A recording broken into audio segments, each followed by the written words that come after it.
آج صبح سے ہی وکلاء کی ایک بہت بڑی تعداد سپریم کورٹ کے سامنے پہنچ گئی۔ اس وقت ایک انتہائی اہم کیس خیبر پختونخوا اور پنجاب اسمبلی میں الیکشنز کے بارے میں جو ہے وہ سپریم کورٹ میں لگا ہوا ہے، اور اس تمام کیس میں جو صورتحال ہے وہ انتہائی خطرناک ہے۔ اور خطرناک اس لیے کہہ رہا ہوں کہ حکومت اور پی ٹی آئی جو ہے نا وہ آمنے سامنے کھڑے ہیں۔ حکومت اس بات پر اصرار کر رہی ہے کہ فل کورٹ بینچ بنایا جائے، اور سپریم کورٹ نے حکومت کے اس مطالبے کو مسترد کر دیا ہے، اور حکومت یہ کہہ رہی ہے کہ ہم کسی صورت میں جو ہے نا وہ اس 3 رکنی بینچ کے فیصلے کو قبول نہیں کریں گے۔ لندن سے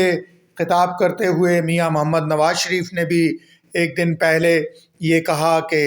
ہم جو ہے وہ اس 3 رکنی بینچ کو ہی نہیں مانتے تو فیصلے کو کیسے مانیں گے۔ تو اس لحاظ سے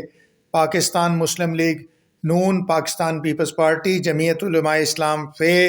اور پی ڈی ایم کی اور تمام جماعتیں مل کر اس بات پر اصرار کر رہی ہیں کہ فل بینچ ہی اس کیس کو سنے، جو انتخابات 90 روز کے اندر کرانے کے لیے کیس چل رہا ہے۔ لیکن اس کے مقابلے میں پی ٹی آئی یہ کہہ رہی ہے کہ الیکشن 90 روز کے اندر ہوں، اور ہر حال میں 90 روز کے اندر ہوں، ہمیں اس سے اوپر الیکشن کو نہیں لے جانے دینا۔ پی ٹی آئی یہ سمجھتی ہے کہ اس کی مقبولیت اس وقت عروج پر ہے اور ابھی ہی الیکشن ہونے چاہیے۔ وہ یہ سمجھتی ہے کہ وہ ان 13 جماعتوں کو اس وقت شکست دے سکتی ہے، اس لیے وہ لوگ یہ چاہ رہے ہیں کہ الیکشن ہو جائیں۔ اور یہ 3 رکنی بینچ جو ہے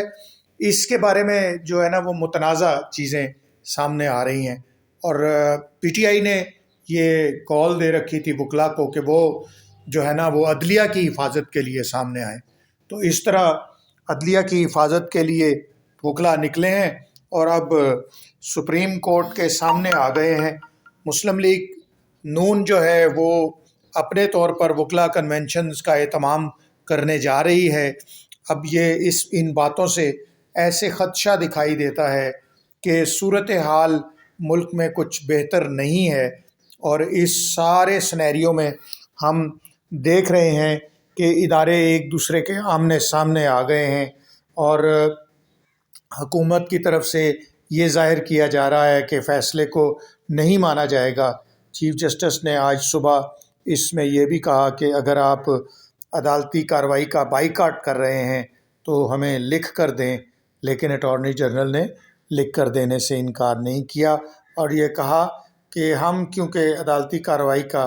حصہ ہیں اور اسی لیے آپ کے سامنے وکلاء حاضر ہیں، تو اگر وکلاء حاضر نہ ہوتے تو اس کا مطلب یہ تھا کہ ہم بائیکاٹ کر رہے ہیں۔ تو چیف جسٹس نے یہ بلکہ عدالت نے یہ کہا کہ عقل مند اٹارنی جنرل کی طرف سے اسی قسم کے جواب کی توقع تھی ہمیں۔ اب دیکھیں یہ کہ اس وقت شاہراہ دستور جو ہے نا وہ اس پر وکلاء کا ایک بہت بڑی تعداد موجود ہے۔ اب دیکھنا یہ ہے کہ کیا صورتحال آگے پیش آتی ہے۔ بس اللہ تعالیٰ اس ملک پر رحم فرمائے اور اس ملک کو قانون کے مطابق چلائے، اور اس پر جو خطرات ہیں منڈلا رہے ہیں اس سے ہمیں اللہ پاک بچائے،